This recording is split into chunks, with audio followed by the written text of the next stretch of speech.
Bloomberg Audio Studios. Podcasts, radio, news. Hello, everyone. Thank you for showing up on this very, very beautiful day here in DC. It's great to have you. I see a lot of familiar faces, and among them, the director of the CDC herself, here in person after Friday making major news on COVID isolation guidance. We saw a shift in which now people who are no longer or seeing their symptoms abate and are fever-free within 24 hours can return to life, to office, to normal activities. And I want to start there with the hard news. It was a really exciting day for many, and for others, it drew some criticism, some skepticism, some concern about whether or not the guidance would encourage people who are still transmissible to be in places with others and potentially infect them. And I want to ask, how do you respond to that guidance, to the criticism, to the guidance that has emerged since Friday? Well, first, great to be here. Thank you, Riley, for having us and to Bloomberg for this event. Maybe to step back, what we were trying to do with the guidance overall is align across COVID, flu, RSV, respiratory viruses in general. The good news is we're in a different place, and that's after a lot of hard work. And we're seeing hospitalizations for COVID go down. We're seeing deaths for COVID go down, even as we saw high levels of viral activity this past year. Vaccination is really the core strategy. So I know there was a lot of focus on the isolation guidance, and I want to get to that. But I just wanted to make sure that folks knew that what we are really trying to reorient folks are the things that will save people's lives and frankly, reduce the risk of long COVID at the same time. So, and that was really about vaccination. We need to see everyone get an updated flu shot and an updated COVID vaccine. We also shared on Friday that we expect and anticipate there's going to be an updated COVID vaccine coming this fall, right? So plan now, right? It's March, so you can think ahead. When you're going to get your flu shot in the fall, you're going to get another updated COVID vaccine. And the reason for it is because this virus continues to change. That's okay. We can stay one step ahead of it. We have the tools to do it. We just need to use them. So FDA, CDC has started that process just like we do with the flu shot.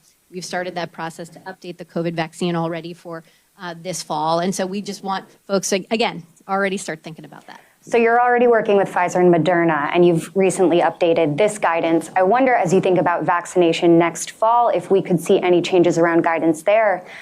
For example, some countries around the world do not recommend that children get vaccinated. They see them as low risk. Is that something that could change, or is vaccination guidance staying tried and true? Well, I'm glad you brought up kids and COVID. I think we definitely see COVID impacting our kids less, but actually the places where we see the most hospitalization are kids under 5 and those in our elderly community. So it's starting to have the pattern similar to flu, where younger kids, they just have smaller bronchioles in their lungs, right? They just have less of an ability to fight off some of these viruses. So actually, we want to make sure we're still protecting our kids from COVID and from flu.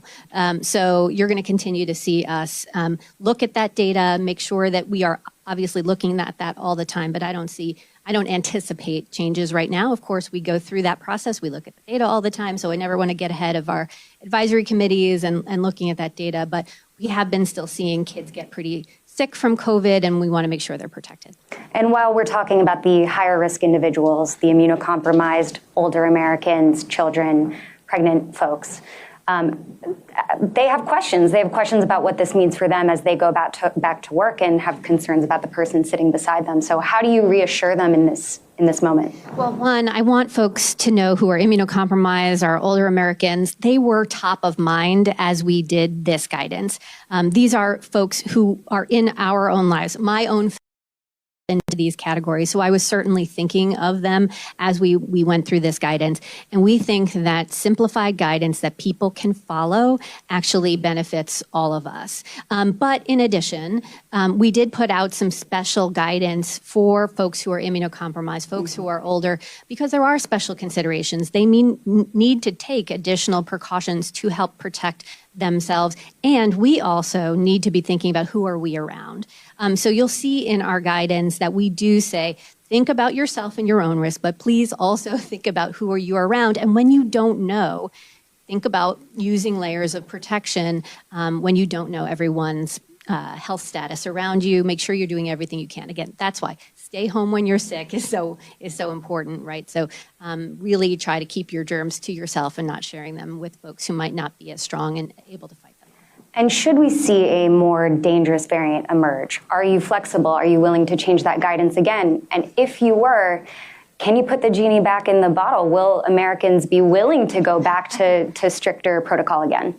Well, I think we're being clear that this is the best evidence that we have right now. This is what we know in this moment. We wanted to see those trends hold through another season. We feel good that we continue to see that. But yes, this virus is constantly changing. And as I said, changing faster than the flu virus. So it is possible we might need to be back here. I hope not.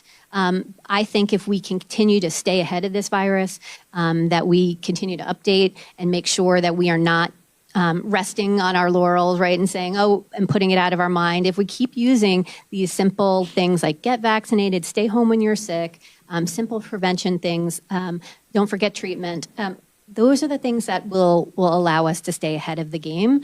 But we need to make sure that we don't get complacent.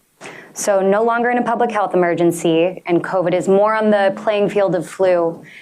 What are the health threats that you are concerned about or monitoring for right now in the world of respiratory viruses?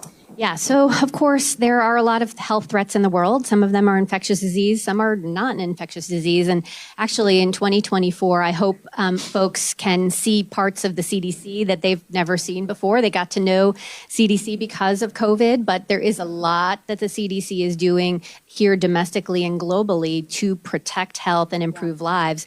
I just came back from a trip to Asia. I was in Cambodia, and they've had a few cases of avian flu. So this is flu from birds. It was from contact with infected poultry.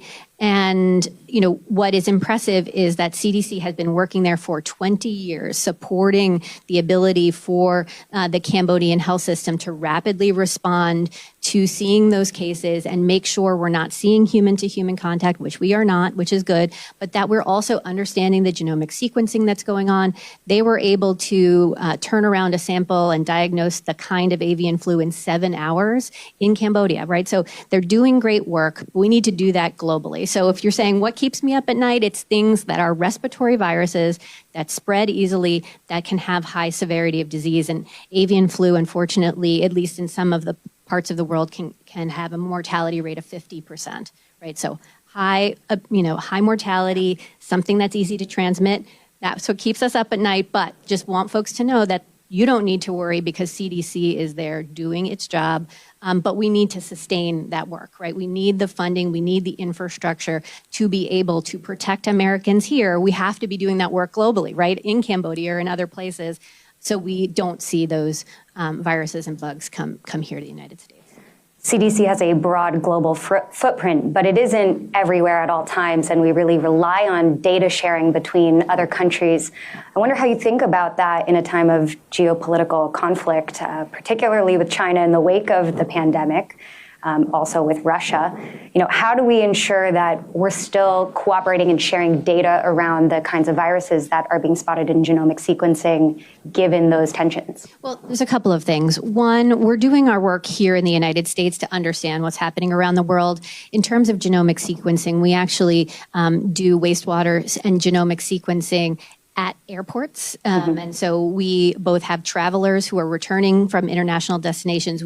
They can volunteer. So if you are returning from an international flight, please volunteer to get your nose swabbed. It helps us understand what might be moving around the world. We also do wastewater sampling at the airports as well. So that gives us some information. Certainly we have a lot of scientific diplomacy efforts around the world, and that's really important. So I think we've all learned how interconnected we all are through the pandemic, and we have to find ways to be able to share information and in order to protect each other. So we'll keep up those efforts. We just opened a regional office in Tokyo in Japan. We know that region of the world is incredibly important to make sure we have visibility. So we're doing more and more work to build up our efforts. Again, why CDC needs to be an asset for this country to protect health, right? To protect our national security. I think we all saw in COVID, how a virus can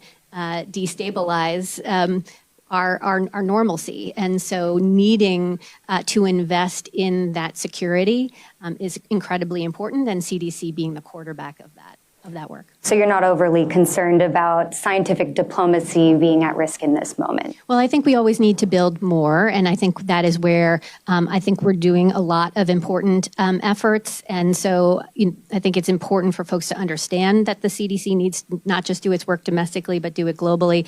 And of course, we have other partners who do that work. It's a team sport. Shuttling back domestically, over the course of the pandemic, plenty of polls told us that Americans had lost some semblance of faith in the CDC or lost trust.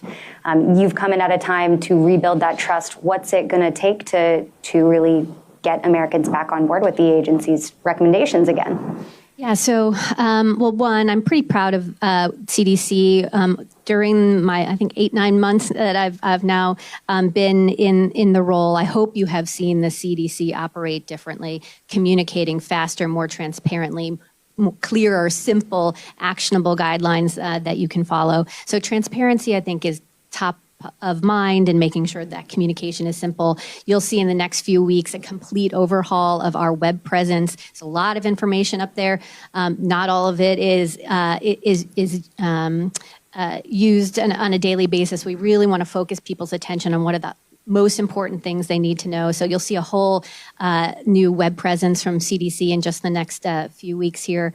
So transparency is certainly number one. But I'm also an operational person by my nature, and I think a lot of trust building is in delivering, not just saying the words at the right time, but actually showing up in their community, helping them get access to a vaccine, get access to a test, like protect folks from health threats, whether it's the fact. I'm from North Carolina, so I was very proud of North Carolina was the folks who found the lead in applesauce just a few months ago, right? Show folks how public health is working for them and that connect it to their real lives. So it's operational execution every day. And then it's relationships. We can't protect health alone at the CDC. We have to be the quarterback of that work, but that is a team effort, not just across the U.S. government, but private sector, right? I think we all learned that. And so make sure we're maintaining and building relationships as we go. So that's the roadmap for me, right? Transparency, operations, and relationships. And we try to embed that in everything that we're doing. There is a real deficit of public health workers in state and local health departments and beyond, one that began pre-pandemic and was really exacerbated throughout that time. I mean, how do you address that when you're talking about building those partnerships?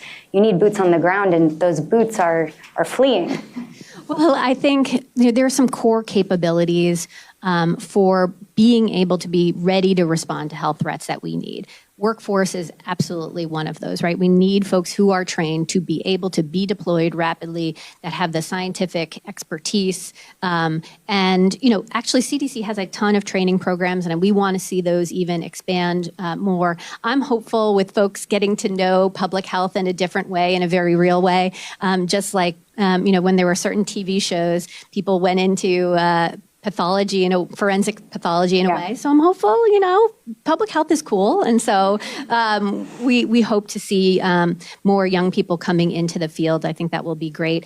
But again, it's not just the workforce. You need the underlying data capacity and infrastructure to make that possible. We need the diagnostic and lab capability to make that possible. And you need the infrastructure to do rapid response. Sure, you need the human beings, but you need the structures and response capabilities to be able to do it. So we're very focused in 2024. That is our top priority. Being ready to respond with those core capabilities is a lot of what we're trying to focus on in 2024. Shifting beyond COVID, I want to talk about rapid response to another crisis, the opioid epidemic, which drug overdoses broadly are taking more than 100,000 lives every year, the vast majority of them now from fentanyl. This is a core part of CDC, but one that people haven't been paying attention to perhaps for a while. Are new public health measures needed? Is the treatment and prevention strategies that you've had, are they been effective? Do you need vaccines and treatments? So I think improving mental health is very much a priority for us. If we had 3 priorities, one is ready to respond. Number 2 is improving mental health and specifically reducing overdoses and suicides. And then 3rd, supporting young families. So this is a big priority. If we were the quarterback of readiness and response in this space around overdoses, we're a critical but important team member, right? There are a lot of folks in this space, particularly on the government side, whether it's SAMHSA or HRSA or CMS, all at HHS doing this work. But what CDC specifically brings is our ability to bring expertise, right? So data that can really help folks understand what is happening in their community, because things are changing, right? So we made some improvements, we gained some ground, 2017, 2018, 2019. We were seeing reductions in opioid overdoses, largely because we were seeing changes in prescribing patterns related to the pills. But then what happened, we saw a lot more fentanyl come into the system. Again, our data showed that we were having about the same number of overdoses, but the ratio of those that were fatal overdoses were going up. And we're seeing a lot of fentanyl mixed into other kinds of substances. And it was in a lot of our data and then the evidence generation on top of that have allowed us to say, we have to shift again. We need to make sure that we're responding to the kinds of crises we're seeing right now.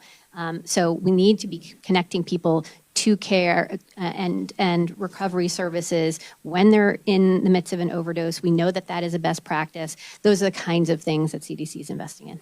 Do you anticipate that the rate is going to continue to rise, or is the plateau here to stay? So I would say the rate of increase is slowing, so that is good news. I don't think we're quite ready to say yet that it's plateau, but it is hard work to even get to a slowing, but I'm hopeful that we can continue to see that. But this is a team effort here, but I think the data expertise that CDC can bring is part of the foundation here. I was just in Birmingham, Alabama last week, focused on seeing the CDC investment there, and we're able to support one of those best practices that links people to care, right? Great work going on in the emergency rooms and with treatment providers, but they were siloed, right? Mm-hmm. And so one of the ways public health can help is be that glue and that intermediary between, again, using our data to help the right populations make sure they're getting those linkages to care. There's been a lot of capital that's come from settlements with pharmaceutical companies and distributors around the opioid epidemic, but concerns that capital isn't being distributed to those who have been impacted directly. Is there a better way that the U.S. could be, and state and local health departments could be appropriating those dollars to more directly aid the work that you're describing?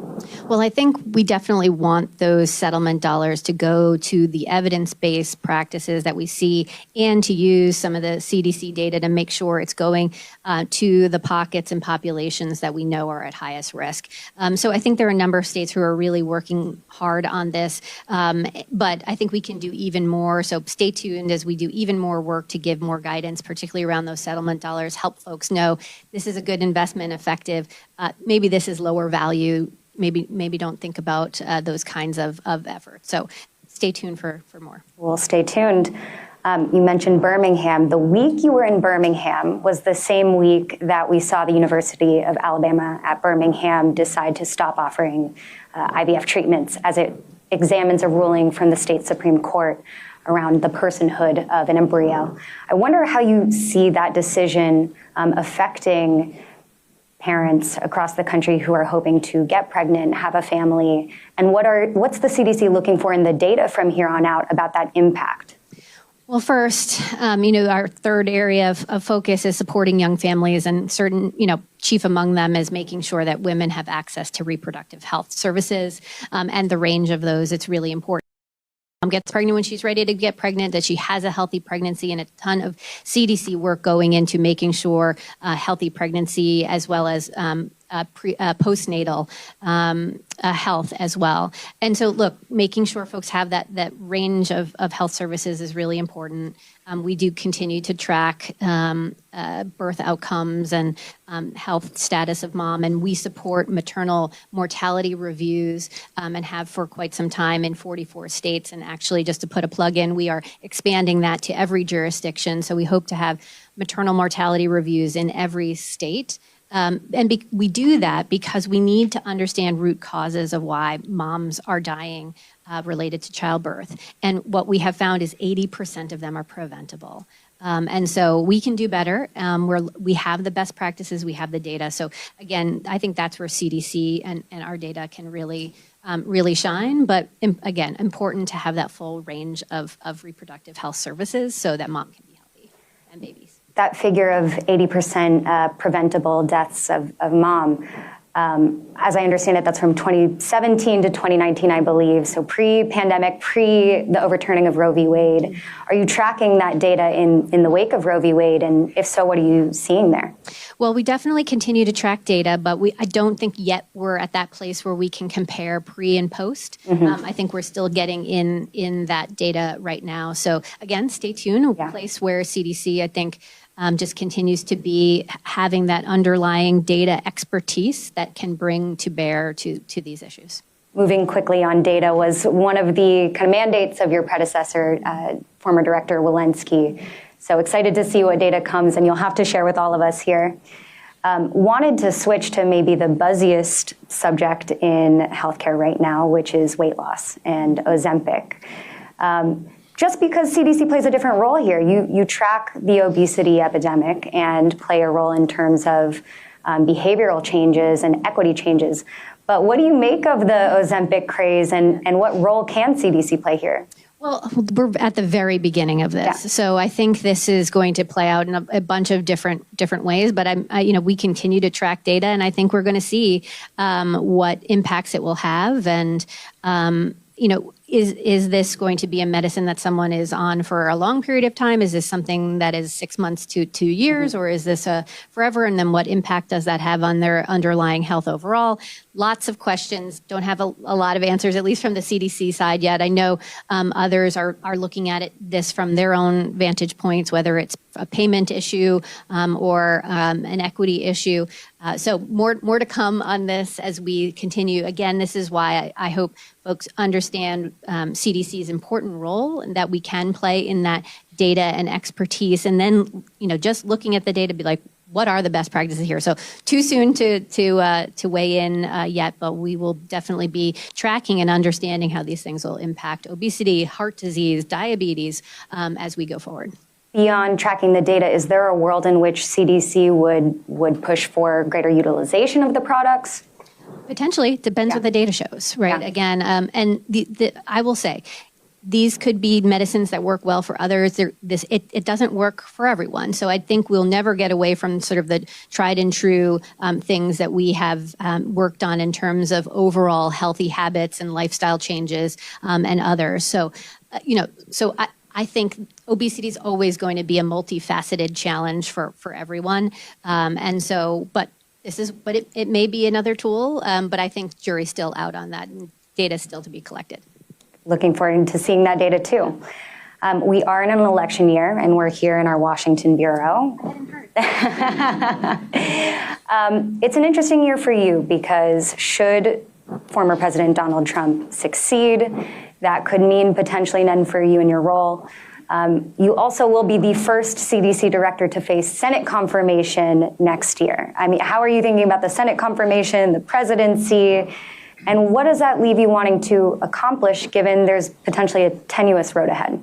Well, I'm not thinking about it in that way. Obviously, I'm thinking about, a 4.5, 5-year horizon here to be able to do our work. But I also know that we build relationships on both sides of the aisle. We're doing this work. This is about data and evidence and investment and protecting this country, no matter who the president or party is at the top. I'd love to be able to continue in my job, and we're definitely cultivating relationships. trying to understand issues on both sides of the aisle, of course. And I think that already we are making a fair amount of progress. So I look forward to being able to share what we've done with the Senate when I go up for confirmation next year. Any specific goals through the end of the year that you're trying to accomplish? Absolutely. So we're focused on 3 areas, as I mentioned, that readiness and response, and making sure that core infrastructure is ready. I can't do it alone, though. This is where I do need Congress's help to make sure we're continuing to invest in data, in lab, in our response capability. There are some authorities that CDC does not have, that other response agencies across the government do, that we, things that we can solve together by reauthorizing PAPA and some other pieces of legislation. So that, for one, you heard about the overdoses and suicide reductions and supporting young families. I definitely want to make sure we're maintaining our vaccination rates in our kids, maternal mortality we also touched on. So we have a lot going on. And then I'd say there's internal work at CDC. Like, we have been working really hard to be different. And I hope you're seeing some of that. Some of that internally facing work isn't always seen, but the communicating better and differently, but also just operating as one team. Often we were very disease focused, so teams would sit pretty siloed, and sometimes our budget reinforces those silos. So we're really trying hard to work to plan as one team, to execute as one team, to make decisions as one team. So that's a newer space, but I'm really proud of where the team is headed. So all of those things are happening this year, but you can't do things in just one year. This is has to be a sustained effort to get real change within an organization. So I'm looking forward to it and another 4 years. The last day of the former director, Walensky, I was with her in Atlanta, and she said the most difficult thing about her job was the way politics had affected it, that it made it really hard to do what she needed to do as CDC director. Do you think we're still in that moment where politics is affecting public health? And how is that affecting you in your capacity to serve? Well, look, I led the COVID response in North Carolina, Purple State. I worked for a Democratic governor, but we had a supermajority of Republicans in our legislature. And I was really proud of how we navigated the pandemic, where we got 99% of our seniors vaccinated. The governor was, we never had a place where he was stripped of emergency powers. There was mutual respect there. And that is what I bring to the job. I do think also time heals, and I'm hopeful that as we're moving into a different place, folks can see we're focused on learning those lessons, that we're trying to be the asset that this country deserves and needs to be. But it does mean we had to change at CDC, and I hope folks are recognizing that work as we go forward. So I think we are in a different moment, but I also recognize, and this has been true for the life of CDC, the folks who fund us are elected officials, right? And so that will always be an element of our work. And they represent their communities, and communities have different perspectives on how to think about protecting health. And I think that's fine for us to have that dialogue. But we're going to stay focused on the evidence that we can bring, on the tools that can save people's lives. And I think that's where we can get consensus.